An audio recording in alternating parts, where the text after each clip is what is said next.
¿Qué tal? ¿Cómo le va? Muy buenas noches. Bienvenidos a una nueva entrega local. Hugo, ¿qué tal? Buenas noches. ¿Qué tal? ¿Cómo estás? Bueno, inflación y ajuste, el tema de hoy. Bueno, analizando la situación que atraviesa el país. Exactamente, tema candente. Para ello tenemos invitados con los cuales nos vamos a sacar algunas dudas y vamos a analizar la coyuntura, ¿no? Así es, tras la presentación de estas firmas que apoyan de local. Ya presentamos el tema y ahora es el momento de presentar a nuestros invitados. Miguel Bosch, docente de la Facultad de Ciencias Económicas de la Universidad Nacional de Río Cuarto. Gustavo Buzo, también docente de la universidad, licenciado en Economía. Y Guillermo Ashworth, el secretario general del gremio de docentes. Lo vemos en la pechera, Asociación Gremial Docente de la Universidad Nacional de Río Cuarto. Muchas gracias por venir y buenas noches. No, gracias por la invitación. ¿Qué tal? Muchas gracias. Bienvenidos. Y Gustavo, me gustaría comenzar con la siguiente pregunta, ¿no? No sé si estas son características de un sistema estanflacionario, lo que estamos viviendo en nuestro país.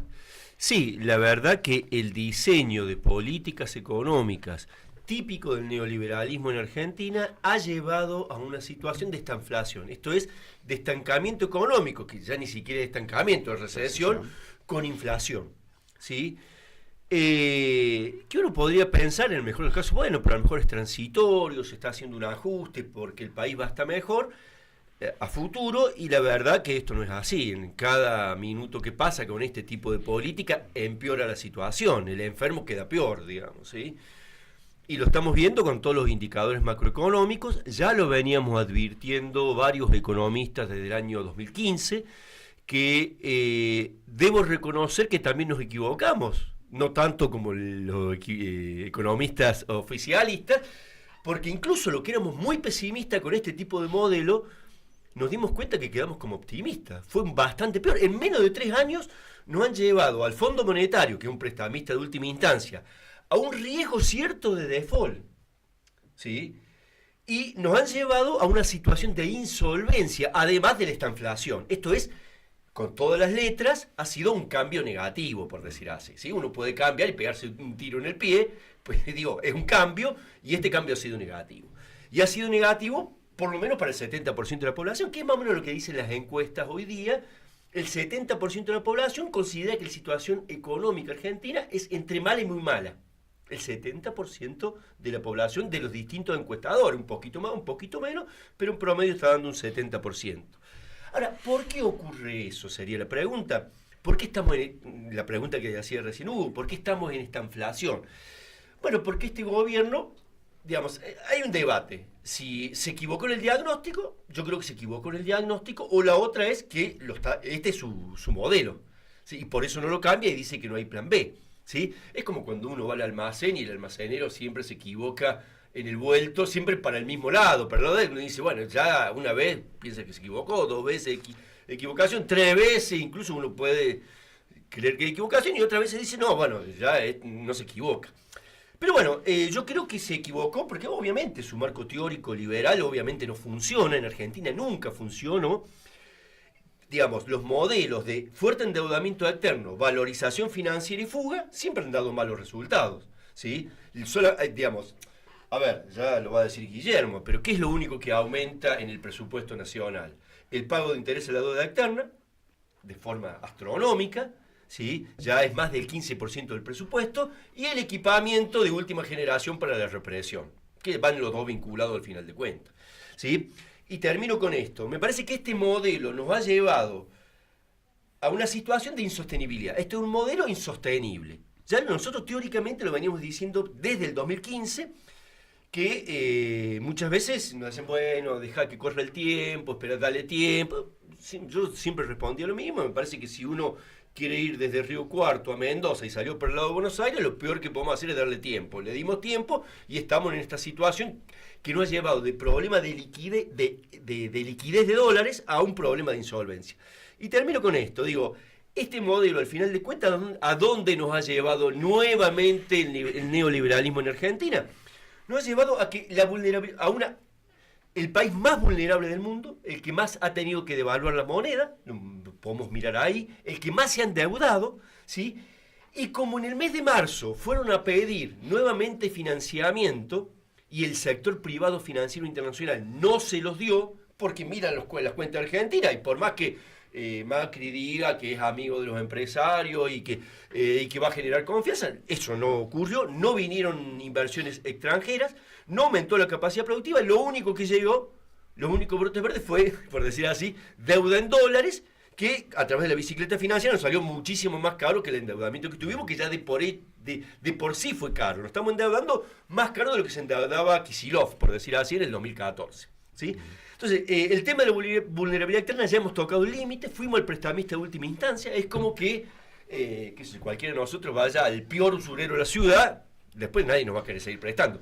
Entonces, el límite externo se tocó y el límite interno, no sabemos cuándo esto si va a explotar o no, pero digamos hay un límite interno que es el conflicto social, el límite externo se tocó, el límite interno no sabemos qué va a pasar, y lo que sí estamos, y todos los analistas internacionales, no solamente los economistas críticos, sino los amigos, digamos, ¿quiénes hacen la corrida del presidente? ¿Sí? El presidente al país, los mismos que apoyan y que son beneficiarios y que ponen los ministros, ¿sí? Que compraron, por ejemplo, en el mes de mayo, dólar a 20,50 y a los 3 o 4 días se lo vendieron a 25, ¿sí? Digo, acá tenemos de los bolsos de López y multiplicarlo por 500, por 1000, digamos, bueno, ¿sí? Digamos, sería, ¿no? Entonces, digo, el modelo es insostenible, ese es el punto real, y a futuro es cada vez más insostenible, si sigue así. Miguel, ¿nos agarró la tormenta de frente, como dice el presidente, o nosotros fuimos a la tormenta? Yo coincido en la mitad de las cosas que dice Gustavo y las otras estoy totalmente en desacuerdo. Empiezo por la mitad, creo que le falta sensibilidad social al gobierno. Creo que el gobierno es muy racional y dice, alguien va a pagar el costo y bueno, lo tendrá que pagar el más débil, y se lo hace pagar el más débil. Por eso creo que... Eso es de este gobierno. Sí. Yo en eso coincido. No coincido en la otra parte, por ejemplo. El año pasado crecimos, él decía que no íbamos a crecer, pero crecimos el año pasado, crecimos. Y el primer trimestre de este año crecimos también. Y crecimos. Ahora, si vos pones tus datos, los que querés, va a ser distinto. Pero el año el crecimiento va a ser negativo, el 2016 fue negativo. Este año va a ser... No, el 2016 fue negativo, el 2017 positivo, empezábamos... Y este año va a ser negativo, la CEPAL dice que va a ser menos 0,3. ¿Puedo seguir? ¿Puedo seguir? Sí, va a ser negativo, con un primer trimestre... Con un primer trimestre positivo. Con lo cual no es como lo estás diciendo exactamente vos. La segunda cosa, lo de Kicillof, no, Venezuela llegó a prestarnos al 12%, al 12%. Así que tampoco coincido con eso. Estoy hablando en el 2014. Yo te dije, vos me dijiste como el peor caso de Kicillof. Yo te dije, 2014, yo te dije que Kicillof también se endeudó con Venezuela al 12%. No Kicillof. El punto es el siguiente. Es decir, yo creo que lamentablemente acá hay un problema que es estructural, es muy grande, muy grande, y donde algunos toleran la corrupción porque creen que la economía, bueno, me da de comer, cuando es imposible, cuando hay corrupción, la economía no te va a dar de comer, y algunos toleran que no se coman, que no coman otros, no que no coma uno, que no coma otro, porque voy a luchar, entre comillas, contra la corrupción. Entonces, en definitiva, no nos ponemos de acuerdo y entonces vamos a estar pendulando ahora entre el 35% que dice que apoya a Cristina y el otro 35% que dice que apoya a Macri, y depende el tercer 30% que, como se da esa diferencia, lo va volteando hacia dos extremos. Y esos dos extremos hacen que indiscutiblemente destruyamos la economía. La inflación, y una aclaración. ¿Por qué no estoy de acuerdo en muchas cosas tuyas? Porque el tipo de cambio está remil atrasado en el 2015, y no te estoy hablando 13. En el 2015 el retraso a 13 ya estaba por encima de 26-27%. Me han matado, porque yo lo he puesto en el diario, me han matado por decirlo, ya estaba retrasado el tipo de cambio, ¿sí? Y siguió retrasándose. Coincido con Gustavo, por ejemplo, en tomar una deuda nociva, con un tipo de cambio barato. ¿Cómo va a tomar una deuda que vos te sirve para hacer 1 kilómetro de ruta y después vas a tener que pagarlo con el costo de 2 kilómetros de ruta? Porque el dólar entonces está caro. Abriste la economía con un dólar abierto. Destruiste el sector textil, lo destruiste, y ahora que por más que la cierre, le suba el dólar, el sector textil no se recupera. Por eso coincido en parte con lo que decís. O sea, la verdad que indiscutiblemente hoy nos encontramos, yo soy el que recibe los palos por todos lados, porque a nadie le gusta lo que le digo, pero yo creo que hoy el país está en una situación de estancamiento con inflación, no tengo la menor duda, crítico. Coincido que, no sé si el 70, probablemente sea el 70, la gente está en disconformidad absoluta. Vos le preguntás a una persona, y yo creo que todos lo hacemos, la empleada doméstica, y no ni le preocupa lo de la corrupción, dice yo no puedo pagar el gas, y no lo puede pagar, y cuando no lo puede pagar, por más que antes se lo regalaron, no se lo regalaron, no lo puede pagar hoy. Entonces, ¿cómo llega a fin de mes esa persona? Entonces el ajuste quizás hubiese sido lo más razonable de decir, miren muchachos, yo les garantizo que en 4 años voy a bajar las retenciones, pero primero resuelvo este problema, primero voy por ahí, planteo un proyecto mucho más sensible en términos sociales, y después le bajo las retenciones. ¿Por qué le bajo las retenciones a la minera, como siempre critico? Y porque tenían las relaciones de poder, los gobernadores de la empresa minera porque representan esos intereses. querían poder y negociaron ese poder. Entonces, en definitiva, yo estoy de acuerdo con eso, estoy de acuerdo con que el gobierno indiscutiblemente erró el camino, y no lo erró porque esto es lo más duro. Como el anterior, no hace las cosas mal porque no le salen, porque tienen maquiavélicamente planes para apropiarse de riquezas, de poder o lo que sea, para sus grupos, para ellos mismos, y no para el país. Eso es lo que uno ve. Acá no hay modelo de desarrollo, no hay decir, vamos a ir para allá en pos de ganar tal cosa, qué sé yo, nos hacemos competitivos, vamos a reducir efectivamente la pobreza, nuestro foco en la educación. Cuando a mí me dicen, la educación, en diciembre del 2000, cuando asumió, hablaba de la educación. Sí, pero... perdón que, vamos, o sea, ¿cuánto pierde el salario docente desde abril del 2016, perdón, 2012, a hoy? Si yo veo lo transformo al salario de un ayudante de primera simple, en kilos de pan compraba 120 kilos de pan, del mismo supermercado. Hoy compra solo el 83%, 85%. Pero en todo ese periodo perdió 330 kilos de pan, o sea, perdió casi 3 sueldos. Acumulado. Claro, acumulado. Claro. Bueno, y eso es que no lo come. Vamos a aprovechar para preguntarle a Guillermo si se siente en la variable de ajuste de este ajuste, digamos, ¿no? O están enfocada, ¿cómo ves a la comunidad universitaria? ¿En qué estado está? Y 2 cosas podría decir. Por un lado, en cuanto a la comunidad universitaria, está complicada, como está complicado todos los trabajadores del Estado, no somos los únicos, ¿no es cierto? La verdad que no es que sea algo privativo de los docentes universitarios.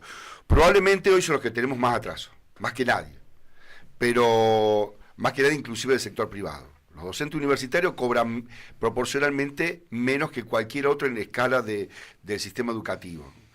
Pero todos los trabajadores están atrasados, sobre todo los del Estado, porque bueno, hay un desprecio de lo público y hay una política hacia achicar lo público y desvalorizar lo público, no solamente las universidades, no solamente la educación pública.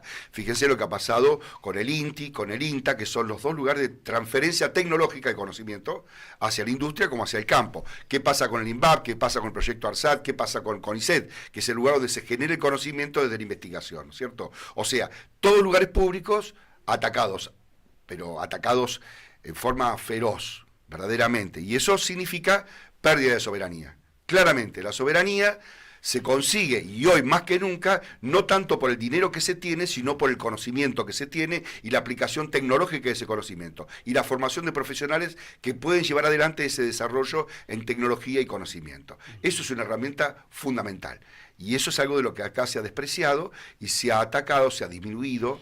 Ni que hablar de la salud no solamente de los hospitales, SENASA es el control, ahí se hace todo el control de los alimentos que nosotros comemos de origen animal. Bueno, o sea, hay un desprecio sobre todas estas áreas que son las áreas del Estado y que son indelegables. Se tiene que hacer cargo de eso. No sé qué les parece a ustedes, pero parece que esta es una película que ya la vimos, ¿no? Totalmente. Yo soy más viejo de todos los que están acá. Capaz que 2 de ustedes juntan mi edad. No, lo digo en serio. Entonces estamos aparentando bien. No. Yo recuerdo cuando era chico claramente la época de Frondizi, cuando Alzogaray dijo había que pasar el invierno. Entonces vino un ajuste feroz de la economía, los sueldos no alcanzaban, la gente la pasaba muy mal, no, hay que pasar el invierno. Por supuesto, el segundo semestre. Fue, sí, el segundo la estuvimos mal. Luego pasó, cuando Ilía toma empréstito, yo soy médico veterinario, no soy economista, toman un empréstito con el Fondo Monetario Internacional, hace exactamente todo lo contrario de lo que el fondo recomendaba. Fue un escándalo internacional. ¿Se acuerdan ustedes? Lo deben saber, históricamente fue así. Blanco el ministro. Un escándalo internacional porque hizo exactamente al revés de lo que el fondo decía. Hubo una expansión económica y el país no solo que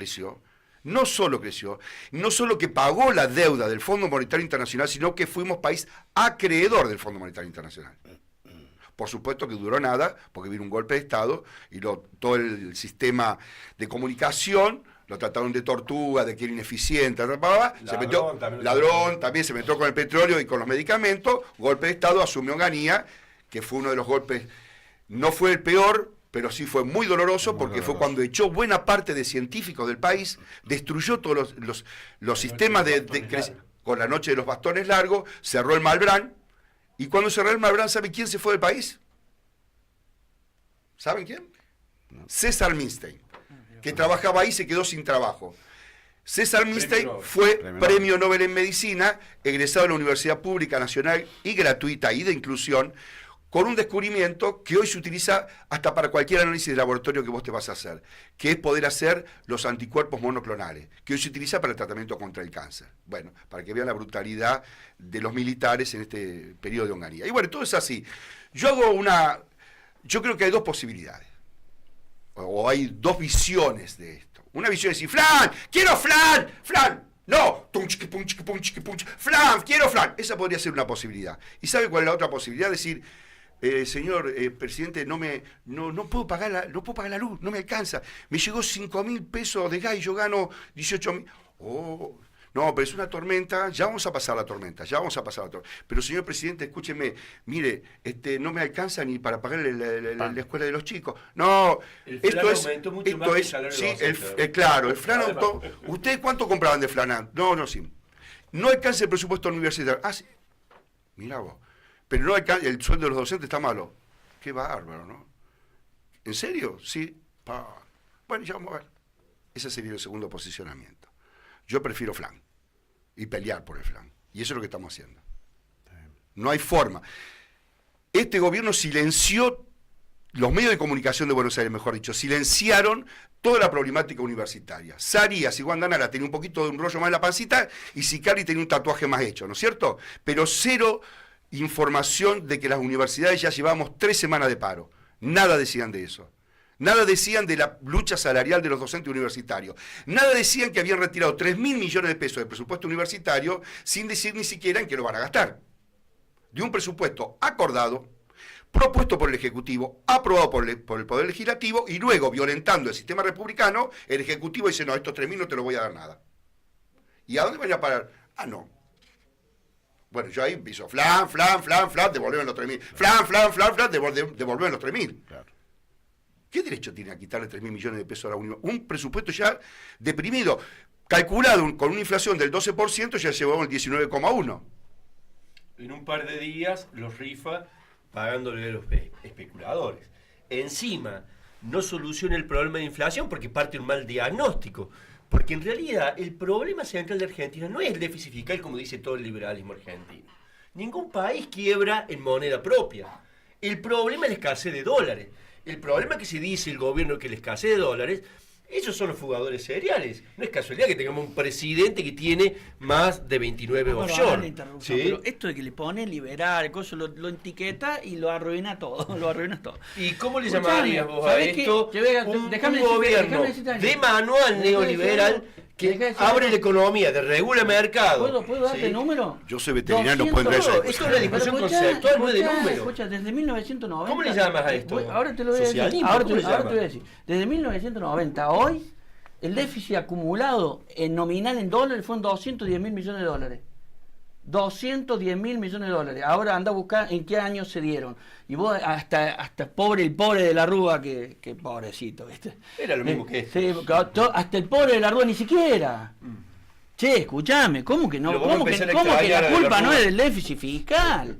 ¿Cómo que no es del déficit fiscal? No podés vivir. Usemos buena teoría económica. No podés vivir. Che, Miguel, ¿cuál es el problema del déficit fiscal o la escasez de dólares? ¿Cuál es el problema en 28 Argentina? años, 117 años tuvimos. ¿Cuál de es el eso. problema de Claro. Argentina? ¿Por qué Argentina está marchando al default por escasez de dólares? Este gobierno dice que es un digo, no es que no sea un 117 problema el años de problema déficit, fiscal. 110. La sobre mayoría 117. de los países actualmente han tenido, y la mayoría Sí. del del tiempo han tenido déficit ¿Me fiscal. deja darle una El respuesta tema- a eso? ¿Sabes cuál es la diferencia? Estados Unidos emite dólares al mundo y cubre su déficit.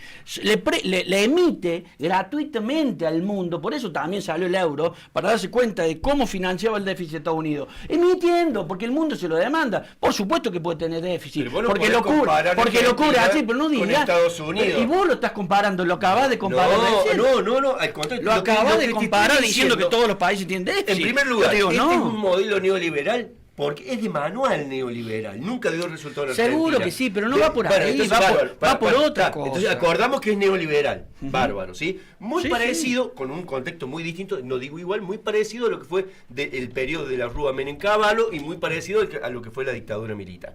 En Argentina nunca dio resultado y si vemos las experiencias actuales, Grecia, por ejemplo, ¿sí? Y varios otros países, generalmente ha sido un fracaso total. No hay forma que dé resultado. Y en Argentina menos, ¿por qué? Porque reitero, el problema, ¿por qué se equivoca el gobierno? Porque tiene una teoría errada, ¿sí? Porque cree que el problema central es el déficit fiscal. Y el problema central es la escasez de dólares. Porque si no, ¿por qué el gobierno se está endeudando tanto? ¿Sí? Más allá de que uno puede decir, bueno, teóricamente son bastante, digamos, yo les pondría, como docente universitario, les pondría un 2. Cuando proyectaron la inflación en el 2016, sí, dijeron que iba a ser acumular el déficit de la Argentina. el 20% fue el ¿Vos doble. me escuchaste que te dije pará, que en el pará, 90 en te adelante digo. 210 mil millones, ahí de deuda externa también. 210 no, mil pero millones de dólares. lo que yo te ¿Cómo estoy lo banca diciendo, eso? lo que yo estoy diciendo, que se basa en un diagnóstico errado porque tiene una teoría equivocada. Porque cree que la inflación es monetaria como todos los monetaristas y como todos los liberales.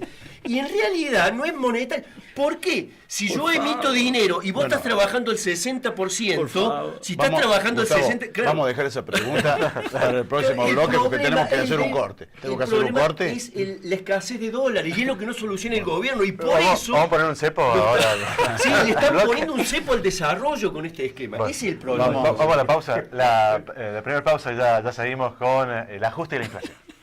Continuamos con nuestros invitados analizando los niveles inflacionarios y el impacto del ajuste.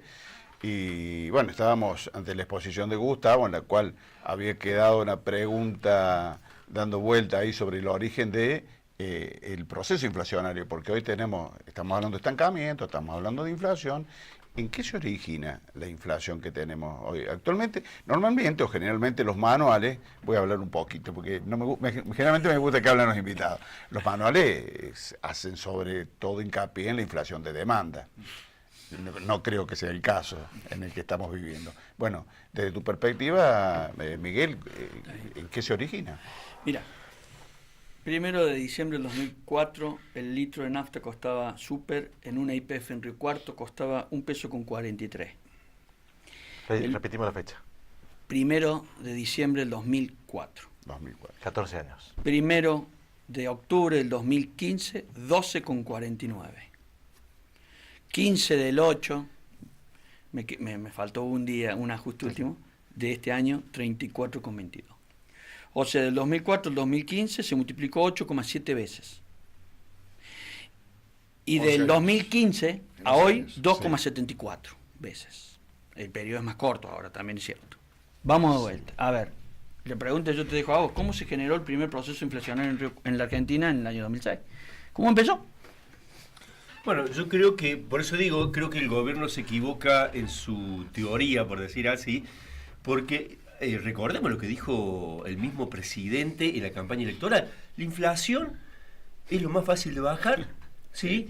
De hecho, el mismo ministro Parrilay dijo, si el dólar, lo dijo en octubre del 2015, si el dólar está a 15 porque hay muchas de las cosas mal, si está a 10, 11 porque hay muchas de las cosas bien. Lo dijo el anteaño pasado también el presidente, yo voy a ser responsable de la inflación, no le voy a echar la culpa a nadie, si la inflación no baja es culpa mía, están todos los videos, se ha viralizado, ¿Qué es lo que ha hecho? Uno dice, pero ¿por qué fracasó? ¿Por qué siempre la proyectan mal? El año pasado, hasta el 27 de diciembre, dijeron que la inflación iba a ser el 10%. Hasta el 27 de diciembre del año pasado. El Día de los Inocentes, el día 28 de diciembre, la subieron un 50% más. Aprobaron el presupuesto con un 10% de inflación. Pero Gustavo, ¿cómo empezó? ¿Cómo empezó? Bueno, te digo. ¿sí? Entonces, la inflación es un problema multicausal. El liberalismo, que tiene anteojeras ideológicas, generalmente ve una sola causa, que es monetaria, y que es falsa. ¿Sí? Es falsa. ¿Sí? ¿Por qué falsa? Porque en Argentina el problema hoy de la inflación es básicamente cambiaria y de puja distributiva. ¿Sí? El gobierno que dice, no, lo que pasa es que como tenemos déficit fiscal, para cubrir el déficit fiscal tenemos que emitir, y cuando emitimos generamos inflación. Entonces, ¿qué tenemos que hacer? Ajustarlo, por ejemplo, a los docentes, ajustar la obra pública, que está en menor, hasta en términos nominales, no solamente en términos reales, que el año pasado. ¿Está emitiendo el gobierno? Sí, el gobierno está emitiendo. Sí, está emitiendo. ¿Sí? Está emitiendo, claro que sigue emitiendo. ¿Sabés que pero entre incluso, el 2000, si vos hacés el acumulado de inflación hasta el 2015 es igual a la emisión monetaria? Pero yo tengo anteojeras, yo soy un estupidito que solo mira una cosa. ¿Vos sabés que es así? ¿Que vos agarrás el acumulado inflacionario y te da igual que la tasa de emisión? Ahora, a lo mejor la emisión se ajusta a los precios, no es que la emisión genere aumento de precio. ¿Sí? Guarda. Sí, no necesariamente es así. Lo que te quiero decir que hoy, ¿cuál es el problema? ¿Cuál es el problema? Sí, yo creo que los liberales tienen anteojeras ideológicas, es así. Porque hoy vos tocas el tipo de cambio, si querés asumirte como liberal. No, si soy liberal yo. Lo que te quiero decir que vos tocas el tipo de cambio y eso se espiraliza precio. Por eso, todos los ministros que ha tenido, ahora ya no lo pueden decir más, han dicho, no, la devaluación no se va a trasladar a precio, porque su marco teórico solamente les permite ver eso. Y obviamente que es falso, se trasladó. Y el problema es de puja distributiva. Bueno, vamos a vuelta. Más que monetaria. Yo no digo que no haya ningún efecto de la emisión monetaria sobre la inflación. Sí, también lo hay. Pero hoy día no es lo central. Por lo tanto, el gobierno se equivoca con el diagnóstico y se equivoca con las medidas. ¿Cuál es el resultado? Que tenemos una inflación más alta que la que tenía el gobierno anterior, tenemos una inversión extranjera más baja que la del gobierno anterior, que en teoría era enemigo de los mercados internacionales, tenemos una pobreza en crecimiento y estamos marchando a un default. Con recesión económica, no vamos a crecimiento, ¿sí? Tampoco avanzamos a pobreza cero, está aumentando la pobreza, está aumentando el desempleo y está empeorando el poco empleo que se genera, empeora la calidad del empleo. O sea, le está bajando la calidad de vida al 70-75% de la población. ¿A quiénes le ha ido bien? Con esto termino. ¿Sí?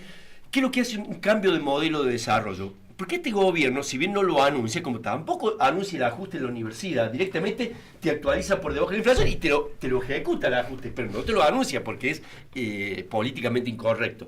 Entonces, ¿cuál es el problema de este gobierno? Que obviamente no tiene ningún motor de crecimiento. ¿Es el consumo interno? No, porque los salarios se actualizan por debajo de la inflación, lo mismo que las jubilaciones. ¿Sí? ¿Es la inversión? No, porque te pone la tasa de interés por encima del 45%, y para la pequeña y mediana empresa, cuando tienen un descubierto, está por encima del 60%.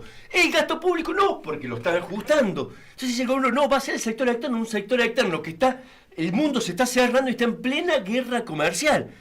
Y encima, como tiene anteojeras ideológicas, dicen, no, hay otro plan, este es el único. Y es falso. Por eso te digo que tienen anteojeras ideológicas. O no es así, Miguel. Ahora sí yo. Hay parte que coincido con vos. Ahora sí yo. La primera, una aclaración. Lo vamos a dejar en algún momento que piense. Y cuidado, perdón. Voy a contar de lo que nos ocurre. Una primera aclaración. Sí soy liberal, de izquierda como lo era Mandela, Mahatma Gandhi y muchos. Un oxímoron sería, un liberal de izquierda. Y te aclaro que es un acto de soberbia desconocerlo.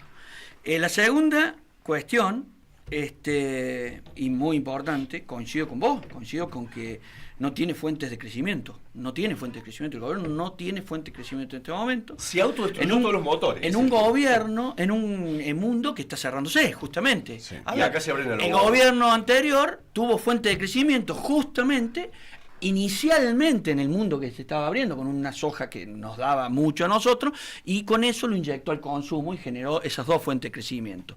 Con emisión cubrió un déficit fiscal, la tercera fuente de crecimiento, por eso crecimos. Ahora, ¿cuánto de eso fue sustentable o no? No coincido con lo del default, pero métele miedo a la gente, vos no te agarrás, yo no coincido. Lo con dice el New York Times, no lo sí. digo yo. Cuando pase, me llama, cuando pase nos llama y nos hablamos. No, mirá, No, perdón. no, A mí también me decían lo mismo. Miedo tenemos. Vamos a escucharlo a Guillermo, a ver la sensación Miedo de un tenemos no nosotros economista. desde otro lugar, desde otro análisis. Hoy hubo una reunión muy importante que promovió el rectorado de la universidad con aproximadamente 30 intendentes de Río Cuarto y de la región. Fue muy interesante y hizo un informe de la situación presupuestaria. Porque, por ejemplo, algunos dicen siempre se atrasaron en la emisión, en el momento que mandan los fondos de funcionamiento de la universidad. Ahora se quejan y antes no se quejaban. Bueno, yo estuve viendo el informe de varios años y en realidad es cierto que siempre hubo un atraso. En el año 2013-2014 el atraso estuvo entre 0 y un mes. En el 2015-2016 estuvo entre 2 y 3 meses. Y en el 2018 está entre 3 y 5 meses. Pero hay un agravante que es el siguiente. En este contexto de lo que están hablando de inflación, una inflación desmadrada totalmente, y un dólar que se dispara y tampoco controlable de ninguna, no lo pueden controlar de ninguna forma, cuando vos tardás 2 meses, 3 meses, 4 meses en mandar los fondos de funcionamiento, ¿qué pagás con los fondos de funcionamiento? Y pagás el combustible, pagás la luz, pagás el gas, pagás las drogas para los trabajos prácticos, la comida para el comedor, en fin, todo lo que es funcionamiento de la universidad, ¿no es cierto? Es gravísimo, porque los que no te mandaron este mes, te lo mandan de acá a 3 meses o a 4 meses, ya compraste la mitad. Con un agravante más. Dentro de lo que, yo no sé quién genera la inflación, yo tengo algunas ideas al respecto, pero de cómo se está generando la inflación, uno de los aspectos importantes son los servicios. Y entre ellos la electricidad y el combustible. 2 claves. El combustible aumentó 39 y pico en lo que va del año. Te atrasás 2 meses, tenés que pagar el gasoil, contame cuánto cuesta, cuánto perdiste, si no te mandaron el dinero. Entonces, el atraso en enviar los fondos es importante, pero mucho más grave es en el marco inflacionario que tenemos y con un dólar que se dispara. ¿Por qué? Porque las drogas que se utilizan en la universidad para los trabajos prácticos y toda la parte de investigación, la mayoría está tasada en dólares, no está tasada en pesos, porque la mayoría, buena parte de ellas son importadas. Entonces te genera un desbarajuste total. Y eso la universidad está en esa complejidad. Nuestro salario del presupuesto universitario antes llegó a representar hasta el 84%. Después andamos en el 87, en el 86% aproximadamente del total del presupuesto de la universidad. Hoy estamos en el 90, creo que casi 91. ¿Pero por qué? Porque el ajuste salarial no lleva el mismo camino que el ajuste del presupuesto para funcionamiento. Entonces, si nosotros hacemos, como el año pasado tuvimos un arreglo salarial que no fue malo, porque equiparamos la inflación y lo que nos quedó desfasado con la cláusula gatillo, en marzo se disparó y quedamos palo a palo con la inflación del año pasado, o sea, alrededor de un 26 y pico por ciento. Pero el presupuesto de funcionamiento estuvo en el 12%. Entonces, ¿qué ocurre? Claro, el salario ocupa más del 100% del presupuesto universitario. Entonces, que el 90% se vaya el salario de los trabajadores de la universidad, docentes y no docentes, no es porque esté lleno de docentes y no docentes, es porque no hay una actualización del presupuesto para funcionamiento con el mismo camino que los salariales. Bueno, ahora el SIN en el 2019 prevé un incremento en el presupuestario en un 40%, solicita. Sí. Así es. Bueno, si se lo dan, vamos a ver. aplaudo, vengo acá y el flan, no más flan. Vamos a marcar la pausa y te dejo ya. Pelear. Bueno, Guillermo, te dejo una pregunta, si hay, después de la pausa, si hay muchos docentes, como dice el gobierno, o algunos exfuncionarios del área política universitaria. La pausa. Tercer bloque del programa de hoy, que tiene que ver con el ajuste, la inflación, y le consultábamos antes de la pausa al titular del gremio de los docentes universitarios de Río Cuarto, si, como dicen algunos exfuncionarios, o por lo menos se dice del gobierno, que hay muchos profesores, muchos docentes en las universidades nacionales. No, eso no es real en absoluto. La relación se mantiene estable ya de hace muchos años. Hace muchos años que nos llega presupuesto para lo que nosotros llamamos puntos, pero es presupuesto para nuevos cargos. O sea, en realidad, cuando un docente muere, se jubila o se va de la universidad, ese dinero de ese salario es lo que nosotros utilizamos para nombrar personas nuevas. O sea, no se ha modificado. Y la población estudiantil tiene una cierta variación, pero está más o menos estable también. En las universidades del conurbano bonaerense, eso sí es más grave porque tiene una población muy alta y la cantidad de docentes son pocos en proporción. O sea, no es real lo que están diciendo, desde ningún punto de vista. Los números no lo dicen así. Por eso que también es que las universidades del conurbano bonaerense se gastan prácticamente casi todo el presupuesto en sueldos. Por eso el Arturo Jaureche dice que el mes que viene no va a poder pagar los sueldos. Hasta acá. Quilmes dice que entra en peligro para poder pagar los sueldos también. O sea, hay universidades con realidades distintas, pero lo concreto y real es que no sobran docentes. Todo lo contrario. Bien, Miguel, en el anterior gobierno la gente disfrutaba de muchos beneficios, digamos, a la televisión pública, de transmisiones de fútbol, que se cortó cuando llegó este gobierno. Se dice que se alcanzaba para comer, la distribución había menos pobres, por lo menos que van a decir las últimas encuestas. ¿Por qué ese salto con este gobierno? Primero que nada porque estamos cayendo, no tenemos los niveles de crecimiento que tuvimos en ese momento. O sea, nosotros el país tuvo una tasa de crecimiento importante en el gobierno kirchnerista, si quieres ponerlo así. Así que en principio había más para repartir. Y había corrupción, digamos. Sí, claro, eso es otro tema para hablar del costo. Cuánto eso genera a largo plazo un impacto en la economía de largo plazo. ¿Sí? Eso genera reglas de juego, ineficiencia. Tenemos empresarios que no son eficientes, de hecho lo estamos viendo, que ganan licitaciones no porque compiten en precios, sino porque las acuerdan, y esa empresa... Pero pasa con el anterior y pasa con este. Pero ¿no? lejos. Y, cuando hablábamos del origen del país. Exacto, la patria contratista hablábamos. Esto no es nuevo. Hoy Esto se estén cuidando un poco. Claro que sí, muy Los lejos. Sanchorena, los Martínez de Oz, desde el origen de nuestro país, Claro. hacían negocio con el Estado, le vendían la mercadería al Estado, después cambiaban, y esto está en los registros acá de San Francisco, de lo que le llegaba al aborigen en los convenios que hacían, era, por ejemplo, café mezclado con tierra. Entonces después, se enojaban, se molestaban los aborígenes y hacían el malonaje. Bueno, y ahí, fran, también lo que me corresponde. A ver, me está diciendo que me da café, me da tierra. Y encima me tengo que quedar calladito, ¿no? Qué bárbaro. O sea que, sí, pero entonces había más para distribuir. Aparte, yo creo que parte de lo que se consumió es crecimiento futuro. O sea, cuando uno no prevé los costos de determinadas acciones políticas, a la larga después se van a pagar. Yo no con esto defiendo a este gobierno, ni mucho menos. Y coincido con Gustavo, ya estamos entrando al último año. Ya tenía tiempo el gobierno para hacer cosas. A ver, vos podés echarle la culpa los primeros 6 meses, 7 meses, pero en 2 años vos tenés muchas cosas para hacer.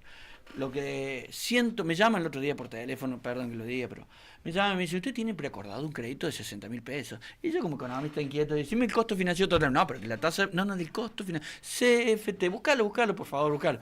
Escucho mal, viste que se escucha mal, 68. 68%, no, 120.68%.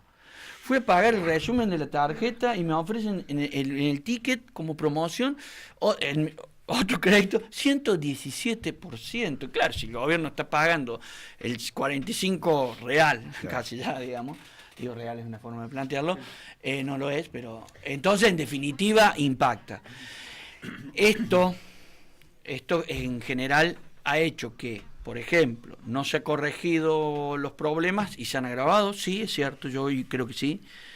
Se ha perdido confianza, que es por lo menos fundamental, un impulso a invertir. Hay gente que tiene recursos, ¿saben dónde están? En la LEVAC, que no tienen plata, anda a verlos dónde están. El problema es que hoy si le saca la LEVAC encima, no los van a poner a producir. Porque ¿en qué los van a poner a producir?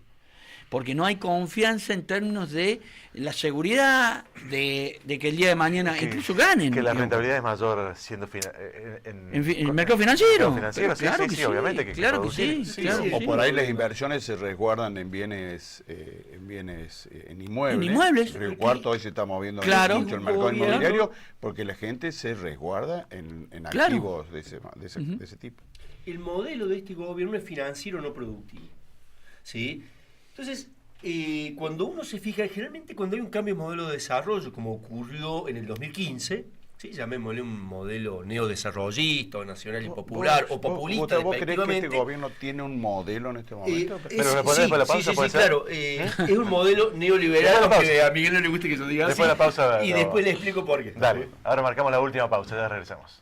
Continuamos analizando ajuste e inflación. Gustavo te había hecho una pregunta sobre cuál creías que era el modelo de este gobierno. Bueno, yo creo, digamos, que sí tiene un modelo, ¿sí? Y el modelo, digamos, busquemos, digamos, a ver, si tiene pico, pluma, hace cuac cuac, y bueno, es un pato, nos pueden decir un perro, pero es un pato, digamos, ¿sí? Y este es un típico modelo neoliberal, ¿sí? Es un típico modelo neoliberal que se basa, digamos, y fue la propuesta, digamos, ¿sí? que hizo el mismo gobierno, de crecer vía el mercado externo. O sea, no importaba el mercado interno, lo que no iba a hacer crecer el mercado externo porque iban a exportar y aparte iban a generar la confianza suficiente que iban a llover inversiones. Como esto no ocurrió, le falló el modelo, ¿sí? No supieron leer la realidad, un mundo que se estaba cerrando, que estaba aumentando la tasa de interés, este modelo apostó por un fuerte endeudamiento. Entonces, y después nos dice, porque después como fracasó, y viene fracasando, nos dice, no, el problema, o era la pesada herencia, ya no se sostiene eso, no, el problema es la crisis turca, ya no se sostiene, o que devaluó Brasil, y en realidad el problema es interno, el problema es el diseño, y el problema es que este es un modelo que se basa en creer que va a crecer exportando, pero en un mundo que se está cerrando, ¿sí? Que está en guerra comercial, y acá nos abrimos a lo tontito, a lo bobito, ¿sí? Realmente es una estupidez lo que se está haciendo en términos de geopolíticamente. Miguel En coincide en segundo ese aspecto lugar, que fue bastante... En ese sentido, perdón, Digamos, ningún o sea, país el se abre y gobierno- regala su mercado. ¿Puede un país tontamente. crecer o desarrollarse sin un mercado interno? Bueno, y el otro A tema ver, es que sí, vamos a verlo distinto. Singapur es una ciudad, Japón. empeorando la distribución del ingreso y aumentando la pobreza, A ver, claro que puede. Ahora voy a tomar la palabra. Sí puede, pero ¿qué tiene que tener? Un modelo de desarrollo, claramente, como tal, que diga, vamos a fomentar aquellas industrias que puedo exportar. El caso nuestro, ¿qué pasó? Agarró, se abrió la economía, con un tipo de cambio desfasado, se cerró la industria que no pudo competir, porque no por una cuestión de ineficiencia, algunas por ahí también, sino porque estaba en un tipo, el dólar era tan barato que no podía vender. Entonces, hicieron esa empresa, dos textiles en Concarán y una en Tilizarado, me acuerdo. Puma. La Puma en Concarán. Bien, cerraron directamente y ya no abren ahora. Entonces, ¿qué pasa? ¿Con qué va a competir? ¿Qué va a vender afuera si ya cerró? Entonces, ahí si lo pones en términos de vender soja y aceite de soja. Competir nosotros con el exterior es un problema de costos, es un problema de inversión, de que una mayor inversión para ser más productivo. Bueno, porque el problema es que cada unidad nos sale muy caro por el bajo nivel de No inversión. tenemos y industria tecnología. preparada para exportar nosotros. No tenemos Y industria menos Porque si te abren la concebidas para siempre exportar. tenemos que estar apelando a un tipo Claro. de cambio alto. Claro, porque Bueno, no tenemos industria pero menos preparada si para te abren la economía, ¿sí? En un contexto que todos los países capitalistas, centrales, serios, están cuidando su mercado y su trabajo interno, acá abren la economía, ¿sí? Encima, achican el mercado interno por política y decisión propia del gobierno, actualizar el salario por debajo de la inflación, ¿sí? Y encima, abre la economía, ¿y qué le dice a la pequeña y mediana empresa? Por ejemplo, a las empresas de acá. Y bueno, reconviértase. Los países serios, ¿qué ha hecho Australia? ¿Qué han hecho todos los países serios? Mira, abrimos la economía, cambiamos las reglas de juego, pero te vamos a dar línea de financiamiento, Claro. una reconversión. Acá eso no ocurrió. ¿Sí? Por eso tenemos que la industria textil ha caído más del 30%, ¿sí? La industria del cuero ha caído también abruptamente, A ver, ¿sí? pero Ha caído el empleo y el empleo de calidad, ¿sí? Está cayendo, la industria es de lo que más cae, y yo simplemente para terminar digo, Lo que acá hay que ver, que generalmente esto nunca lo dicen los profesores de economía, yo siempre intento decírselo a mis alumnos, ustedes tienen que fijarse quiénes están contentos y quiénes están tristes. ¿Quiénes están contentos? Los beneficiarios. ¿Quiénes son? Los grandes agroexportadores, no el pequeño campesino, productor. ¿Sí? Los grandes agroexportadores, los proveedores de servicios públicos, que son ellos mismos. Esto es, pusieron los zorros a cuidar el gallinero, un aranguren. ¿Cómo le piensa el telespectador que nos va a ir con eso? ¿Sí? Bueno, Entonces, en realidad esto Guillermo, no puede funcionar, digamos. los- Este es el segundo semestre que nos prometieron, es este. La preocupación es por el futuro, diríamos, al margen de que se pueda llegar a un acuerdo, de que se reinicie o se hayan reiniciado las clases, digamos. Esa es la otra situación, digamos, el futuro, digamos, ¿qué pasa? Sí, totalmente.